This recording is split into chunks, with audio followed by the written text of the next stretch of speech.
আজকে আমরা পড়ে শোনাব শাহরিয়ার কবির এর বহুরূপী বইটির অষ্টম পর্ব। পর্ব ৮, দুঃখীর মার রহস্যজনক আচরণ। ছোটনের কথাই যেন ওদের চিলেকোঠার ঘরে ৫০০ পাউন্ডের বোমা ফাটল। কিছুক্ষণ কোনো কথা বলতে পারল না রন্টু, ঝন্টু আর মিতু। বসে রইল পাথরের মূর্তির মতো।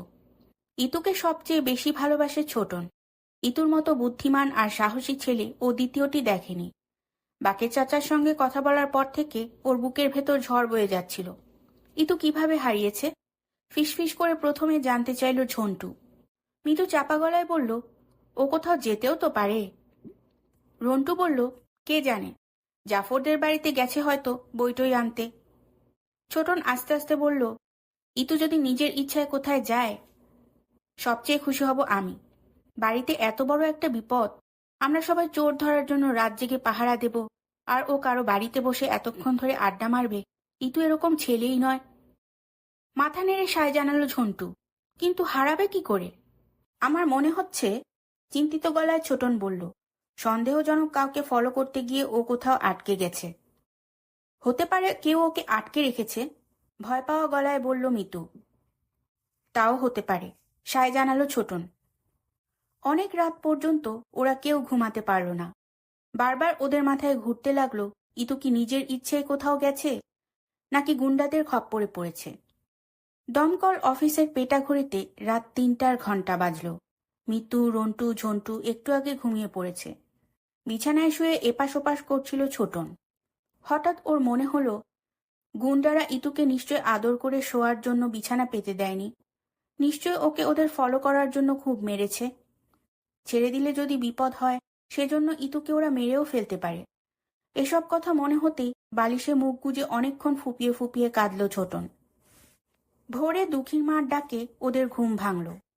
ছোটন দেয়াল ঘড়িতে দেখল ৮টা বাজে। দুঃখীর মা বলল, ছোট মায় কইছে তোমাগো জলদি কইরা নাস্তা কইরা লইতে, ঘরবর্তী মেহমান আইছে, মুশকিল আসান ফকিরের দোয়া লওনের লাইগা। কেতলিতে কুলান যায় না, ডেকচিতে চা বহাইছি।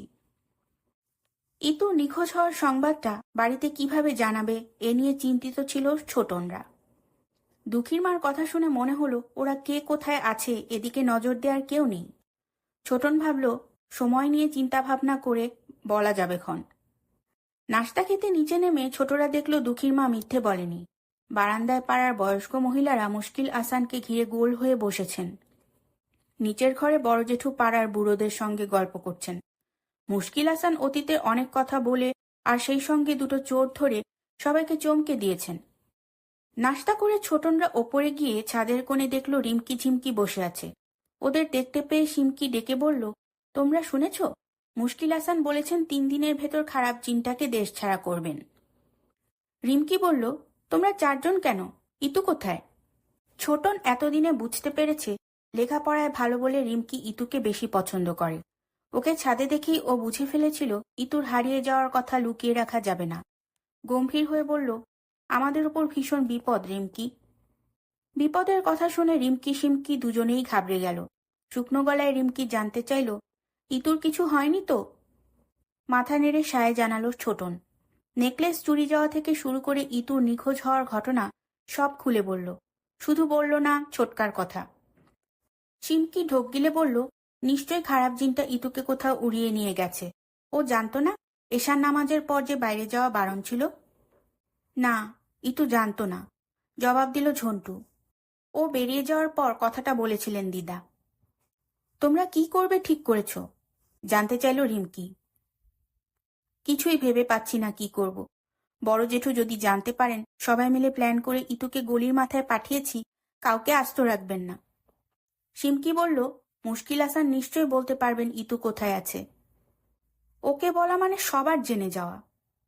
রিমকি একটু ভেবে বলল, ভাইয়া বাসায় আছে, ওকে বললে হয়তো একটা বুদ্ধি দিতে পারবে। ঝন্টু ছোটনকে বলল, রিমকি ঠিক বলেছে, সাইফ ভাই নিশ্চয় আমাদের চেয়ে ভালো বুঝবে। কথা না বাড়িয়ে ওরা সবাই রিমকিদের বাড়িতে গেল। সাইফ নিজের ঘরে বসে বই পড়ছিল। সবাইকে একসঙ্গে দেখে একটু অবাক হলো। কি ব্যাপার, সবার মুখ ভার কেন? কোনো ঝামেলা বাঁধাওনি তো? ছোটনের মুখে সব কথা শুনে সাইফের মুখ শুকিয়ে গেল। এক্ষুনি থানায় জানানো দরকার, ইতুর কোনো ছবি আছে তোমাদের কাছে? ঝন্টু কাঁদো কাঁদো গলায় বলল, থানায় জানালে বাড়ির সবাই জেনে যাবে, বড় জেঠু আমাদের মেরে ফেলবেন। সাইফ গম্ভীর গলায় বলল, তোমাদের গোয়েন্দাগিরির সংবাদ বড় জেঠুকে না দিলেও চলবে। ইতু সন্ধেবেলা বাড়ি থেকে বেরিয়েছে আর ফিরে আসেনি, এর বেশি বাড়িতে বলার দরকার নেই।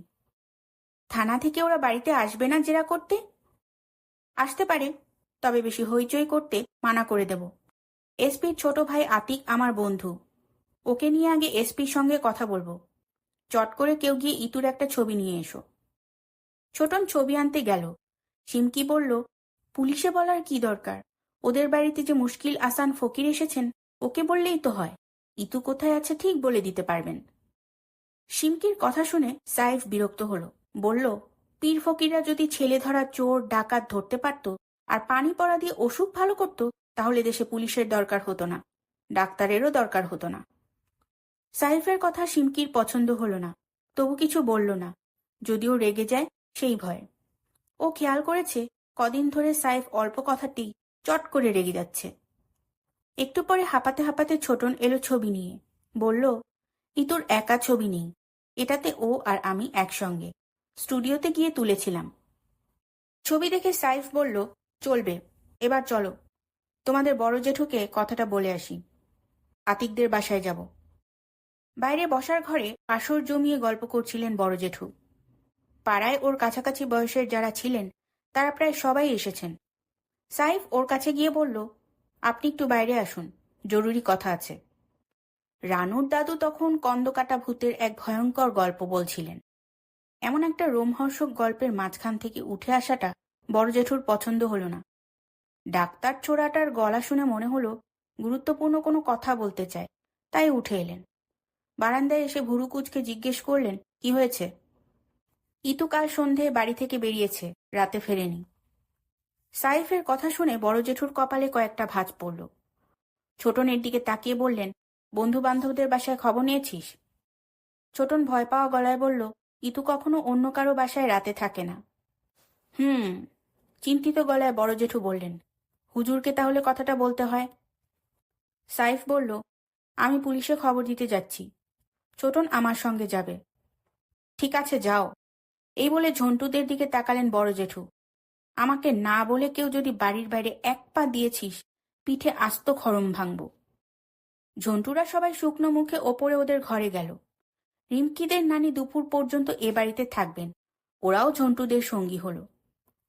ছোটনকে সঙ্গে নিয়ে সাইফ সোজা ওর বন্ধু আতিকের বাসায় গেল।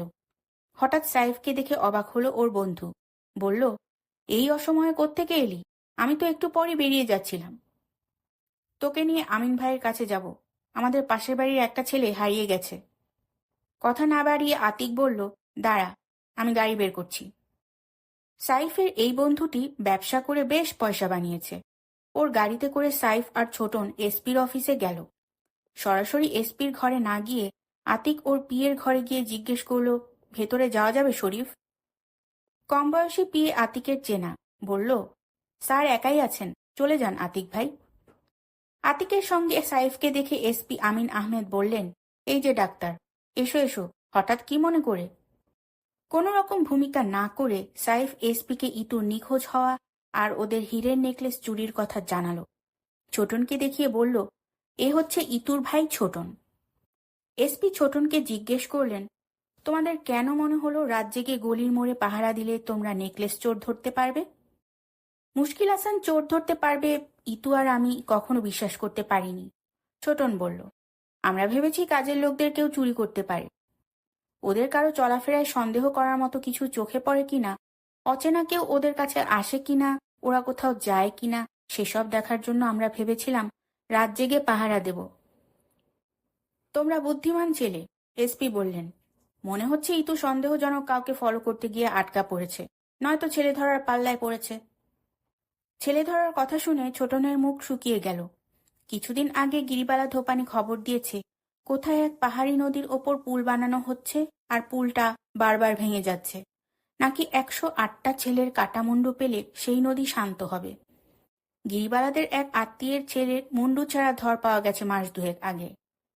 ছোটনকে ভয় পেতে দেখে এসপি বললেন, ইতু যেখানেই থাকুক আমরা খুঁজে বের করব, তোমরা বাড়ি যাও, বিকেলে আমি নিজেই আসব। এবার বলো, ইতুর খুব কাছের বন্ধু কারা আছে যাদের বাড়িতেও সবসময় যাওয়া আসা করে? ইতু যে 2 বন্ধুর বাড়িতে মাঝে মধ্যে বই আনতে যায়, সেখানে আমি ফোন করেছি, যায়নি। নিজের ইচ্ছায় কোথাও গেলে ও সঙ্গে সঙ্গে ফোন করত। সাইফের কাছ থেকে ইতুর ছবিটা নিয়ে ভালো করে দেখলেন এসপি। আপন মনে বললেন, চোখ দেখে মনে হয় খুব শার্প ছেলে। আতিক ওর গাড়িতে করে শিংটোলা গলির মোড়ে সাইফ আর ছোটনকে নামিয়ে দিল। ছোটন বলল, বর্মনদের লোহার দোকানে একটু খোঁজ করা দরকার সাইফ ভাই। বাকের চাচা বলছিল ও নাকি এখানে বসেছিল।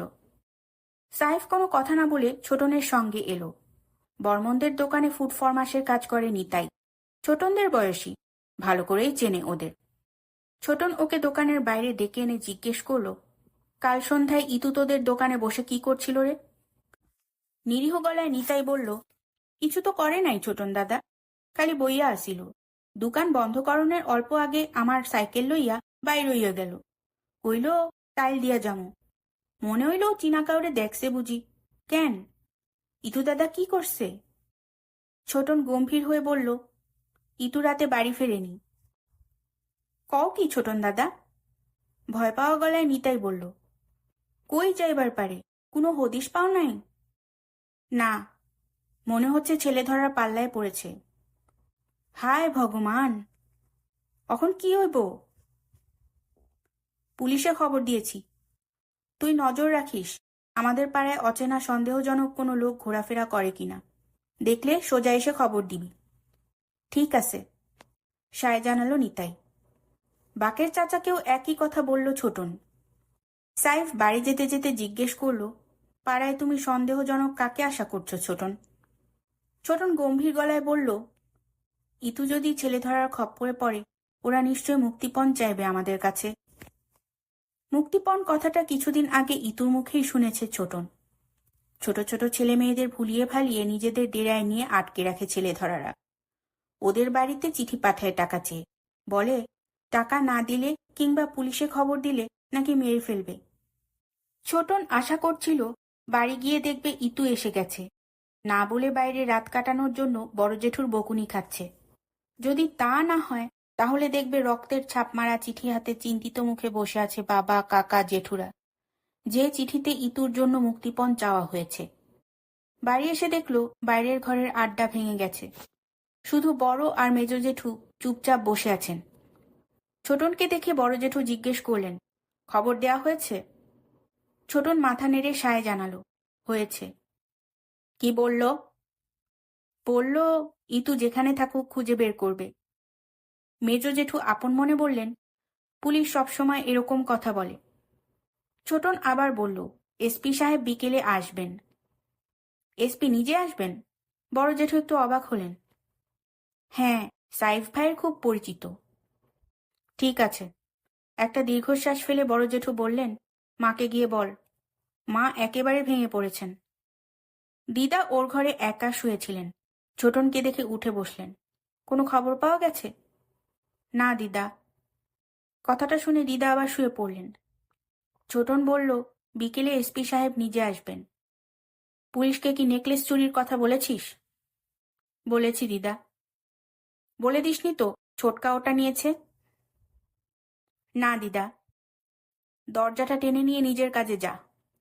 গম্ভীর গলায় কথাগুলো বলে দিদা পাশ ফিরে শুলেন। ছোটন ওপরে এসে দেখল সবাই ওর জন্য অপেক্ষা করছে। ও চিলেকোঠার ঘরে ঢুকতেই সবাই একসঙ্গে জানতে চাইল কি হয়েছে। এসপির সঙ্গে কি কথা হয়েছে, নিতাই আর বাকের চাচাকে কি বলেছে, সব ওদের জানালো ছোটন। সিমকি ওকে বলল, বড় জেঠু হুজুরকে ইতুর কথা বলেছেন। তিনি বলেছেন মাগরেবের পর বলতে পারবেন ইতু কোথায় আছে। আমি ঠিকই বলেছিলাম। হুজুর বলেছেন এর পেছনেও নাকি খুবই চিন্তা আছে। রন্টু বলল, এহতেশাম ভাইয়া এসেছিল কিছুক্ষণ আগে, ইতুর কথা শোনার সঙ্গে সঙ্গে বেরিয়ে গেছে। বলল পুলিশের ওপর মহলে নাকি ভালো জানাশোনা আছে, কাকে নাকি ফোন করবে। এসপি আমিন আহমেদ এলেন ঠিক সন্ধ্যের সময়। সঙ্গে সূত্রাপুর থানার দারোগা আর 2 জন পুলিশ অফিসার। ওরা নাকি ডিটেকটিভ ব্রাঞ্চের। কাজের লোকদের জেরা করার জন্য ডাকার সময় ধরা পড়ল দুঃখীর মা পালিয়েছে। বাবুর্চি হামিদ আলী আর সেজো কাকির আয়া বশিরন বলল, দুপুরে খাওয়ার সময়ও দুঃখীর মাকে নাকি দেখেনি। ভেবেছে বাড়ি গেছে, ছেলের অসুখ বেড়েছে হয়তো। দিদা শক্ত গলায় বশিরনকে বললেন, দুঃখীর মা পালিয়েছে, আমাকে এতক্ষণ বলিসনি কেন? বশিরন ঢোক গিলে বলল, আপনার শরীর ভালা না হইন না আমি ছোট মারে কইছি, মনে করছি হাইঞ্জের আগে আইয়া পড়ব। দিদা দারোগাকে বললেন, যেখানেই পালা, ওকে খুঁজে বের করা চাই। দারোগা ব্যস্ত গলায় বললেন, আপনি ব্যস্ত হবেন না, হারামজাদিকে আমি 24 ঘন্টার ভেতর এনে হাজির করব। ওর একটা ছবি দিন মা। চাকর বাকরের ছবি কোন আহ্লাদে রাখতে যাব শুনি? ছবি টবি হবে না। ঠিক আছে মা, ছবি না হলেও চলবে। ওর ঠিকানাটা কি জানা আছে? কোন বস্তিতে থাকে বাবুর্চিকে জিজ্ঞেস করো বাছা। ইতুর তো ছবি দেয়া হয়েছে, ওর কি কোনো হদিশ পেয়েছ? পেয়ে যাব মা, বজ্জাত বেটিটাকে ধরতে পারলে সব খবর পাওয়া যাবে। এসপি অন্য ঘরে বড় জেঠুর সঙ্গে অনেকক্ষণ কথা বললেন। একবার দোতলায় গিয়ে ধ্যানে বসা মুশকিল আসানকেও দেখে এলেন। যাওয়ার সময় দিদাকে বললেন, আপনি ভেঙে পড়বেন না, চোখ কান খোলা রাখুন, যেন আর কিছু ঘটতে না পারে। ইতুকে আমরা শিগগির খুঁজে বের করব। দুঃখীর মা নচ্ছাট্টার কথাও যেন মনে থাকে। দিদার ধমক খেয়ে এসপি কাষ্ঠ হাসলেন। অষ্টম পর্ব এখানেই শেষ। সবাইকে নবম পর্ব শোনার আমন্ত্রণ জানিয়ে আজকের মতো এখানেই শেষ করছি। পছন্দ হলে আমার ইউটিউব চ্যানেলটি সাবস্ক্রাইব করবেন, আর আপনাদের বন্ধু বান্ধব পরিবারবর্গ সবার সাথে শেয়ার করতেও ভুলবেন না। অনেক ধন্যবাদ।